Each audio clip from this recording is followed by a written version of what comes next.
Well, today I got something special going on here. It's Saturday, and looking for something to do, I guess. You can only sit around so long, you know?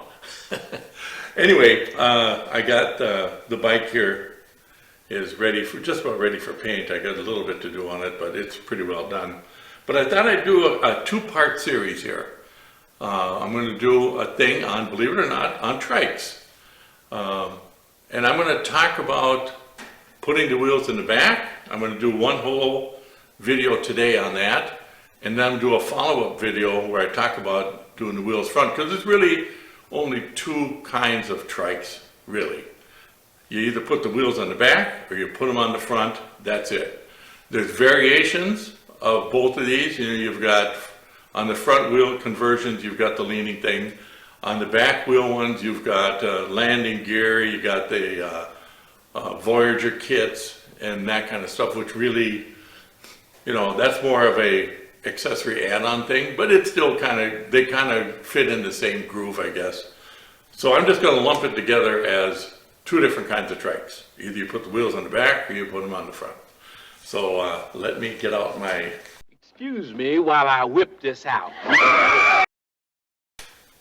Paper here. I did take some notes and I had to get some hysterical data. I'm going to start out talking about the back wheel trikes, and this is actually going to be not a sales pitch. It's going to be just a historical reasoning behind the development of these two different types of construction, really. So, when was the first tricycle invented? Which is kind of weird, because the first bicycle was actually called a swift walker. It hit the road in 1817, and it was invented by a German, Karl von Drass, was credited with the development. The wheels were wooden frame with the steel bands on them back in 1817. 200 years earlier, in 1680, was the first trike. So the trike was actually invented almost 200 years before the bicycle. Now I would have thought it'd be the other way, that first you would come up with a bicycle and then you would add wheels on it so that you could do more stuff. Well, just the opposite. So I learned something right there. So if you think of the practicality and why you would put the wheels on the back. So let's just focus on that part of it. If you spin the clock back a couple hundred years, what were they hauling? You know, fruits and vegetables and store goods, you know, bread, that kind of thing. And it just made a lot of sense to have the wheels on the back. It's much easier, especially on a bicycle. Well, bicycles are kind of a different animal. You know, you're not going to go real fast. You know, a bicycle, you're going to drive at most, you know, 15, 20 miles an hour at the most. You know, so speed's not an issue, so it doesn't have to have the high-speed handling and all that. So you go ahead and put a cargo box in the back, you put an axle on the back with two wheels. It's much more stable, and the loads behind you, you know, having it in front of you, well, that complicates things because you got to do all the steering, geometry, and then you've got all of these goods in front of you and you got to look over them. It didn't really make any sense. So from a practical standpoint, putting the wheels on the back and that kind of thing for that type of application actually made a lot of sense. And going throughout the years, you know, they developed into, you know, larger capacity and that kind of stuff, but it basically stayed the same until they got into the motorcycle or the motorized bicycle versions. Now all of a sudden things kind of changed a little bit, still using it for hauling goods and product and that kind of thing, and it still made more sense to put the wheels on the back. When it got into passenger transport, that's when things get a little bit different. Because now you're looking at a vehicle that is capable of doing, you know, 60 miles an hour plus. There's some geometry and physics that start to come into this, because now you're looking at, you know, highway speeds versus basically walking at a fast pace. You know, things change quite a bit with the dynamics. But here again, you know, the wheels are on the back because it really was a lot simpler. The initial motorcycle conversions, they basically took the back wheel off, maintained the swing arm and everything, and just put an axle on there with a differential, and that was it. It would use the stock springs, the stock swing arm, and all that. I'm guessing it probably didn't ride well because they didn't stay with that type of construction very long. You know, then it switched over to where you remove the swing arm and everything, install a frame that's rigidly attached to the motorcycle, and then you added a straight axle. So, you know, back then the axle was just a straight axle. If it was belt drive, it had a belt drive pulley, or chain drive with a chain drive pulley and a differential gear. And then moving forward, you know, they advanced into independent rear suspension where you can tune it, put on the anti-sway bar and adjust your shock loading, and now they're going with air shocks and all that, trying to improve the ride, you know. So, you know, so there's been a progression and improvement. The one company that really hasn't caught on to that is Harley. They still run straight axle. The two trikes they build, which is the Tri-Glide freewheeler, which are the same trike. It's really the same trike. It's just a different trim kit on it's kind of like the difference between the F6B and the Goldwing. One doesn't have a trunk and the other one does, you know. So it's kind of a trim thing. But anyway, straight axle, which is weird. I don't know why they would do a straight axle, and they're short wheelbase besides. But anyway, so, you know, there we are at modern day.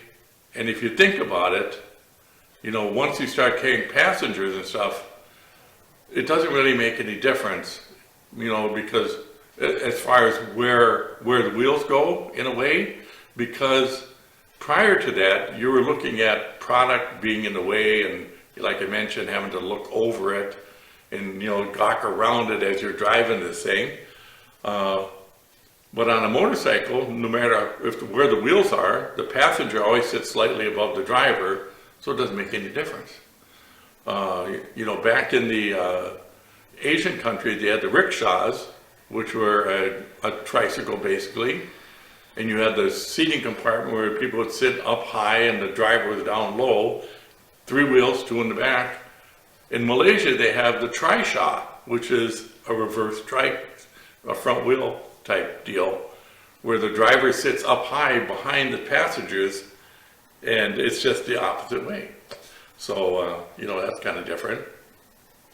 But where you get into a little more of the dynamics and the engineering part of it is when it went into motorcycles and you started adding the speed dynamics. And all of a sudden, you know, things kind of started to change a little bit. A good example is I have a visual aid here, which is representative of a trike. So you got the 2 back wheels and then the front. This is called the Delta configuration. If you turn it around, that's what's known as the tadpole. So we'll talk about the Delta. So here's where you get into some interesting things. As you're traveling forward, where is your base? What is your base width? It's not really here because your weight is pretty well centered here. So actually, if this is 6 feet across and goes to 0, at the 3 foot across point, that's the base. Is your motorcycle is technically 3 feet wide. Now, as you apply brakes, that center of balance is going to shift forward to a much narrower spot. And you can see that, especially going downhill, you're going to destabilize. And the worst is going downhill and making a sudden turn. Say you're charging down a hill and a deer runs out in front of you. You're going to slam on the brakes and you're going to turn to avoid them. What's going to happen? The center of balance is going to shoot to the front, and all of a sudden your base width is going to shrink down to just a foot or so. and you're probably going to lift a wheel. And there is a video on YouTube of a guy in a trike doing exactly that. What he did is he actually took out the radius of the corner, which you're supposed to do, but he kept going toward the center line. And then right at the last minute, he tried to correct and turn, which lifted a wheel, and your natural tendency would be to steer into the angle that you were going to drop the wheel down. Well, he went across the lane into the ditch. So that's kind of a bad scenario. And you look through history, there was the we're all aware of the three-wheeled ATVs, which were deemed as the rise of the death machines, the most dangerous vehicle ever invented, and they actually were. The problem they had with those was they used those flotation tires on them, which are unstable to start with. I mean, they're mushy, and you know, even just driving straight, you know, they would waddle all over the place because the wheels were just so, they were basically floats. Well, what would happen is if you were going downhill, the thing would actually try to tumble forward. And they had actually done testing with like really well-versed individuals who, you know, raced motorcycles and ATVs and all this kind of thing. And they all said the same thing. Once the thing started to roll, it was impossible to recover. And what's really bad about a trike, which is unique, I should say a motorcycle is unique, and a motorcycle can low side. On a motorcycle, if you're going around a corner and you hit something slick, like maybe wet leaves or something, the back wheel can dish out and the bike will go down, but the bike is in front of you and you're behind it skidding down the pavement. Well, you'll tend to slow down fairly quickly. The bike, because it's on metal, is going to slide much faster and it'll probably end up in the ditch. You may just get to the edge of the road. You're not going to probably feel real good, but you're going to probably walk away with maybe just scrapes and some missing skin and that kind of thing. The problem with high siding, which is the other way a motorcycle can crash, and what happens there is the same scenario. Your back wheel slips out, but then it hits dry pavement and the bike stops and flips. So and you become a projectile. So you actually accelerate as the bike is flipping over. So you're going to hit much harder. It could actually theoretically double the speed that you were originally traveling because of the launch effect. So you're going to hit the pavement really hard. And now the bike is behind you. What's going to happen with that bike as it's tumbling? Normally it rolls right over the top of you. And that was the problem with the ATVs, is when they did tumble, they landed on top of the guy or the person. And I think total there was 300,000 serious injuries and 1,000 deaths caused by the ATVs. Now that's the extreme. I'm not saying that trikes are that way, but they are subject to the same type of dynamics to a lesser degree. The worst scenario, and that's why they're banned, was the ATVs. It was a bad design. It was a somewhat unstable design that was taking it to the max stupidity level, really. So, you know, since then they've gone with the four-wheelers, which are much better, but still they have the flotation tires. So there's still a little bit of destabilization that happens with those also, but it's much more controllable. But I do know people that it went end over end, barrel rolled basically, four-wheelers too, and there's injuries involved with that. So it's not like, you know, they solved the problem. They mitigated it pretty well, but they didn't solve it 100%. So anyway, you know, that it's just basic physics, you know, and that is the downside to the delta type trikes, or the rear conversion, or rear trikes in general, rear wheel trikes, is going forward, hitting the brakes, and turning. Those are the two scenarios that'll get you in trouble real quick, possibly. You know, so you're going to have to just account for it, really. You know, and they've been around forever. That brings up the other point. So why is it when you say trike, people automatically think the wheel's got to go on the back? Why do you think they think that? Well, as dumb as it sounds, it's because that's the way it's always been done. And it's always been done that way for the reasons I already stated. Plus, you don't need to know anything about steering geometry. You basically put the wheels on the back, you focus on trying to get it to ride nice and soften up the ride, and then work on the cosmetic, you know. And that's a lot of what people look at. They look at the cosmetic appearance of the bike, and they're used to seeing a trike in that type of configuration, and if you don't do it that way, a lot of people don't like it. That's just the way it is. You know, it's a rule of thirds, and this applies to everything. You're going to have a third of the people are going to like something that's different and new. A third of them are going to hate it, and the other third aren't going to really care one way or the other. It's that way with everything. Everything is thirds. It's the rule of thirds, and that's something you have to deal with. You know, when Can-Am came out, you know, they thought that was kind of a ridiculous looking design. Well, now that's becoming a little more acceptable. So, you know, that's just the way it is. And there is, you know, in the vehicle production world, you know, if it's through wheels, they don't put the wheels on the back. Not for cars, not for, you know, passenger vehicles of that nature, except for Europe. Now, Europe has got the Robin Reliant. You know, one thing you won't see in the United States is an auto cycle. So let's talk about auto cycles, which are basically motorcycle trikes. I mean, think about it. They're three wheels. And they're classified as auto cycles because they're kind of a hybrid motorcycle car. But you won't see any of them built. You won't see a car built with three wheels with one in the front and two in the back in the United States.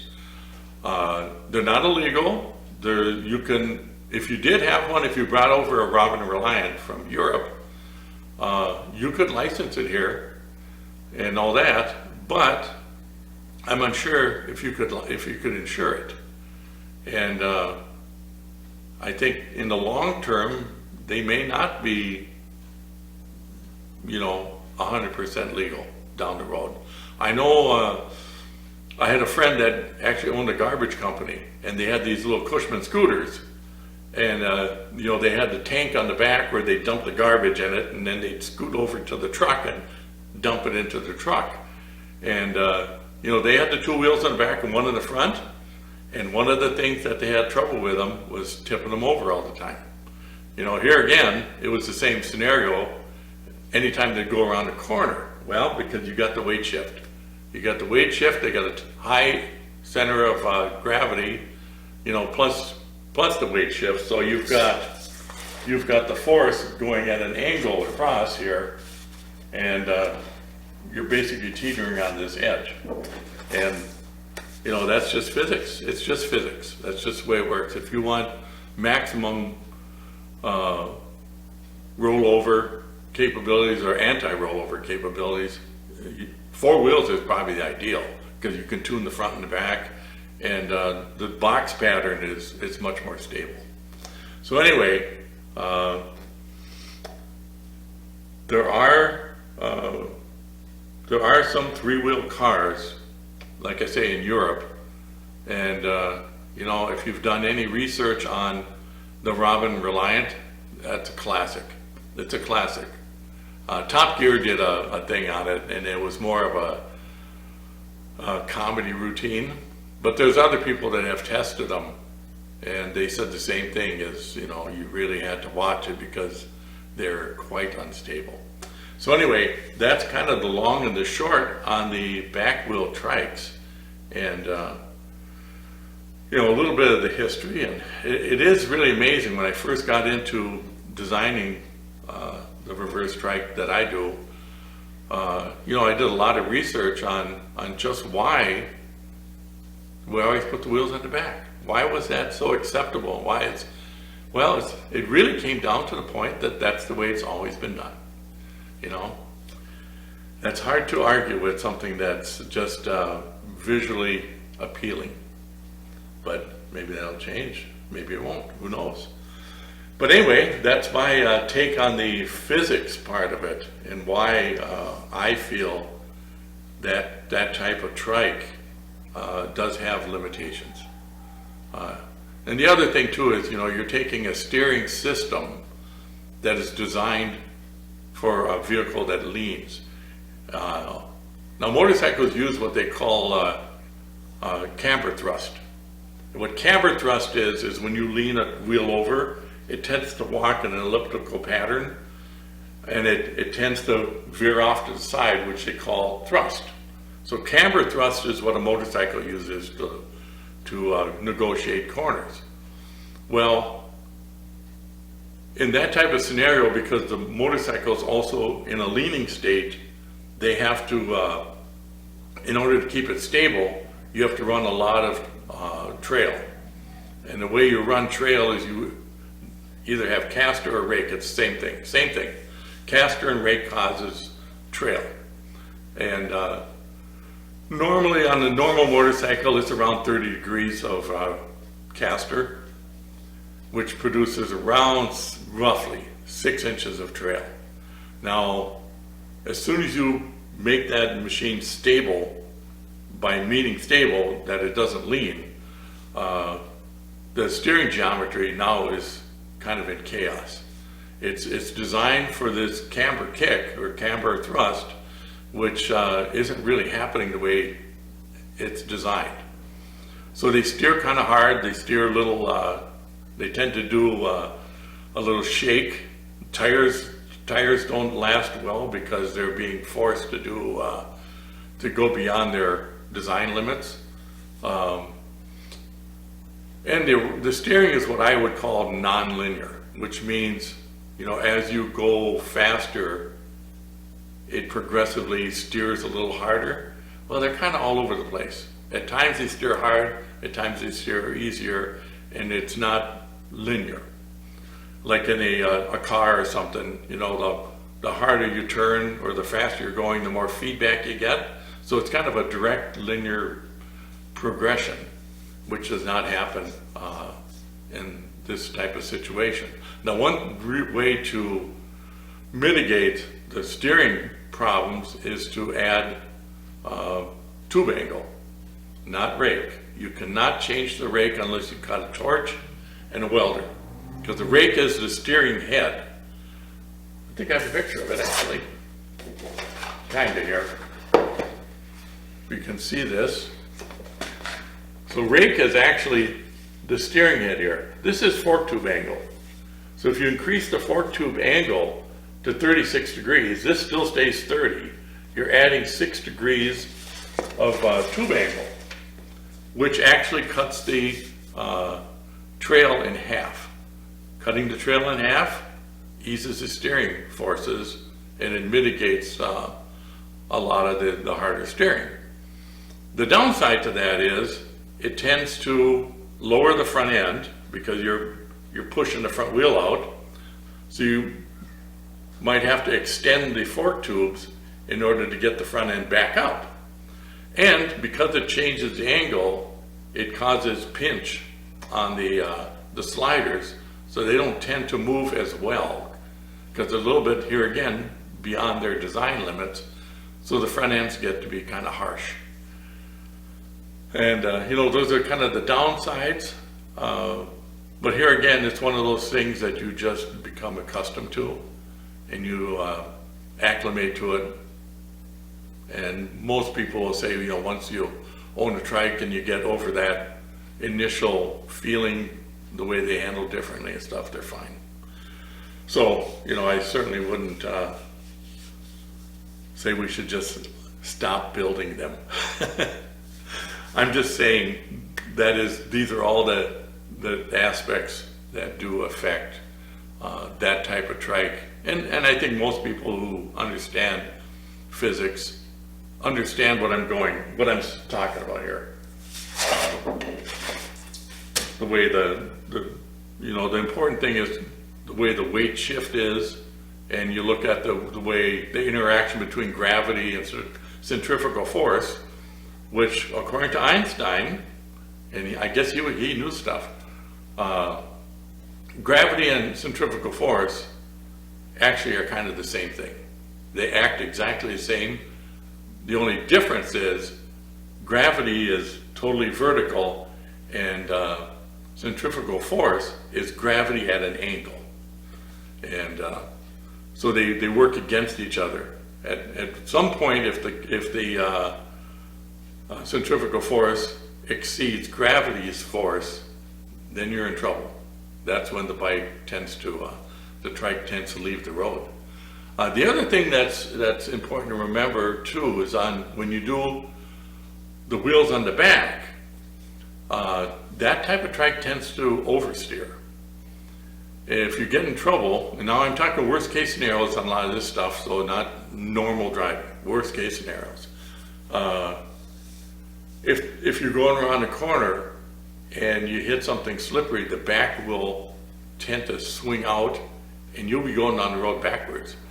That's what oversteer does, is it's an extreme acceleration on the steer, so you're actually going backwards. It's almost impossible to recover from oversteer. If you catch it soon enough, you can, but once it gets past 90 degrees, you're in trouble. It's not going to, it's not going to end well. So that's one thing to think too, is the oversteer part of it. Which, again, you have to get into the right conditions for that to happen. So that will be it for part one. I'm just laying out the basics, some history, my opinion on the physics part of it. And again, like I say, I'm quoting worst case scenarios here, not the way a person would normally get into trouble driving down the road. If you use common sense, any vehicle, I'll just say this last thing. I don't care what you're driving, there's always a limit. There's no such thing as designing a vehicle that you can exceed the speed limit going around a corner by, an extreme amount and come out of it well. And I'm kind of talking a little bit in that direction.